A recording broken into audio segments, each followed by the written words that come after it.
لیکن میں جنازے کی وضاحت ضرور کروں. ہمارے ساتھ یہ مولوی حضرات ہر موڑ پر ہر موقع پر دھوکہ کرتے ہیں.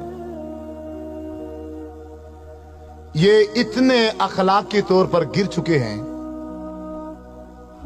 کہ اب ایک انسان ہے وہ مر گیا ہے، فوت ہو گیا ہے نا، کم از کم اب اس کو تو معاف کر دو. لیکن یہ اس کو بھی معاف نہیں کرتے. آپ کہیں گے کہ وہ کیسے؟ نماز جنازہ ایک آخری ہمدردی ہے انسان کے ساتھ. ایسے ہے کہ نہیں ہے؟ دعا واسطے حاضر میت ہے کہ نہیں ہے؟ میرا آپ سے یہی سوال ہے. تھوڑی توجہ چاہوں گا بھائیوں کی. آپ سب سے یہ سوال ہے کہ یہ جو میں نے نماز جنازے میں نیت کی ہے کہ دعا واسطے حاضر میت، یہ کون سی دعا ہے؟ اللہم اغفر لحینا و میتنا و شاہدنا و غائبنا و صغیرنا و کبیرنا و ذکرنا و انسان. یہی ہے یا کوئی اور ہے؟ یہی پڑھتے ہیں نا. دعا واسطے حاضر میت کے آگے سے جو دعا پڑھی وہ ہے اللہم اغفر لحینا و میتنا. میں صرف اس کا ترجمہ کروں گا. ترجمہ کرنے کے بعد آپ ہی بتانا کہ اس میت کے لیے جو میں نے نیت کی ہے اس کے لیے ایک لفظ بھی بخشش کا نہیں ہے. پورے نماز جنازے کے اندر ایک لفظ بھی ہم اس بھائی کے لیے بخشش کا نہیں کہتے. ترجمہ سنو. اللہم اغفر لحینا، اے اللہ ہمارے زندوں کو معاف کر. ومیتنا ماضی کا صیغہ ہے، جو ہمارے پہلے مر چکے ہیں ان کو معاف کر. شاہدینا، جو کسی وجہ سے مجبوری سے اس جنازے میں حاضر، شاہدینا جو جنازے میں حاضر ہیں ان کو معاف کر، یعنی جنازہ پڑھنے والوں کو معاف کر. غائبینا، جو کسی مجبوری سے جنازے میں نہیں آ سکے، یا اللہ ان کو معاف کر. ذاکرینا، ہمارے مردوں کو معاف کر. انسانا، ہماری عورتوں کو معاف کر. صغیرنا، ہمارے بچوں کو معاف کر. کبیرنا، ہمارے بوڑھوں کو معاف کر. تو میت جس کے لیے سارے کام چھوڑ کر آئے ہو اس کے لیے کیا کہا ہے تم نے؟ بتاؤ، ایک لفظ بتاؤ. سامعین و ناظرین، آپ حضرات نے حضرت موصوف کی گفتگو کو سن لیا ہے. یہ موصوف کہہ رہے ہیں کہ 1400 سال سے علماء میت کے ساتھ دھوکہ کر رہے ہیں. یہ مولوی حضرات میت کے ساتھ دھوکہ کر رہے ہیں. پھر آپ کو پتہ ہے کہ پاکستان میں ہر ڈھول پر ناچنے والے مل جاتے ہیں. تو پھر اس ویڈیو کو، اس بات کو بہت ساروں نے اٹھایا اور پھیلایا.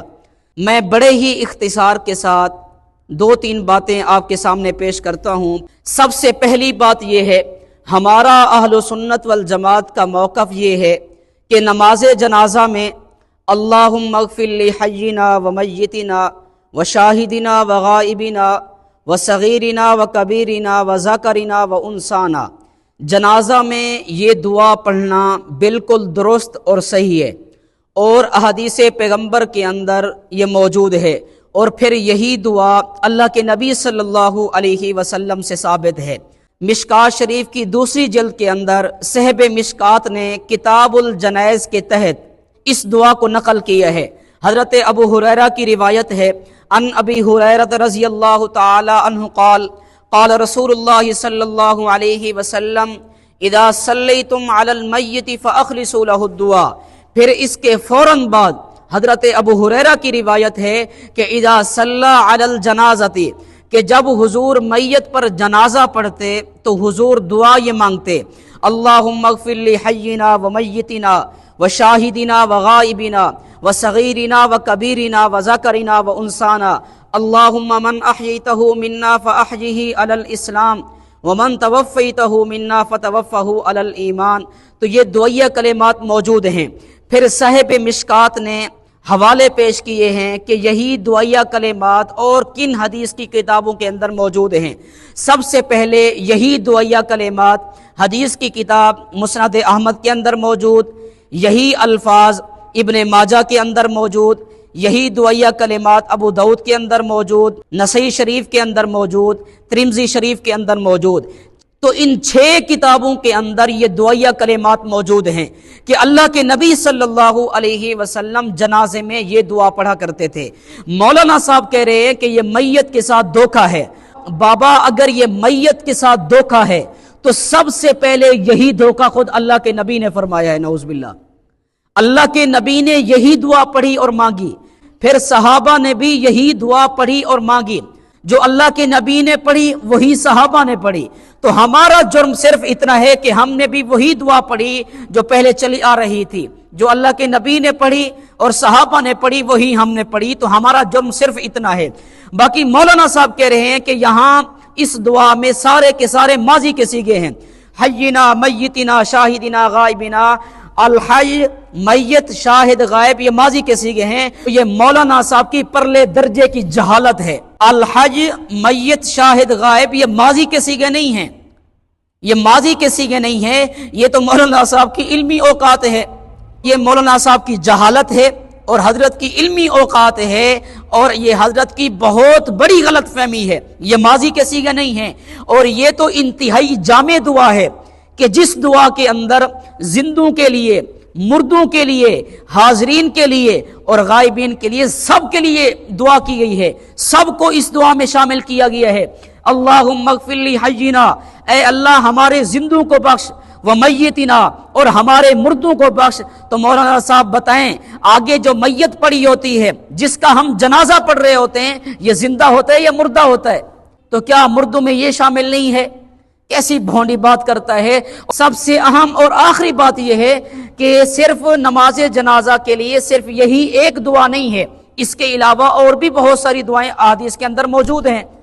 اگر کوئی بندہ نماز جنازہ میں صرف یہی ایک دعا پڑھتا ہے پھر بھی ٹھیک ہے، اگر دوسری دعائیں پڑھتا ہے پھر بھی ٹھیک ہے، اگر 3-4 کو اکٹھے ملا کر پڑھتا ہے پھر بھی ٹھیک ہے۔